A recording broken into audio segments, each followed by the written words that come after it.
महाराष्ट्र कामगार सेनेच्या पेन्शन विभाग प्रमुखपदी राजेश सुरेश राऊळ यांची निवड दिनांक 19/4/2025 रोजी महाराष्ट्र कामगार सेनेच्या वतीने विडी यंत्रमाग व इतर क्षेत्रात काम करणाऱ्या कामगारांना पेन्शनबाबतचे सर्व कामकाज पाहण्यासाठी श्री राजेश सुरेश राऊळ यांची PF व पेन्शन विभाग प्रमुखपदी नियुक्ती करण्यात आली आहे।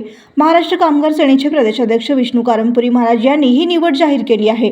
पेन्शन विभाग प्रमुख म्हणून नियुक्तीपत्र देताना महाराष्ट्र कामगार सेनेचे पदाधिकारी विठ्ठल कुराडकर, रेखा अडकी, पप्पू शेख, रमेश चिलभेरी, गुरुनाथ कोळी, श्रीनिवास बोगा, सुमित भांडेकर, शरणप्पा जंगले आदी मोठ्या प्रमाणामध्ये उपस्थित होते।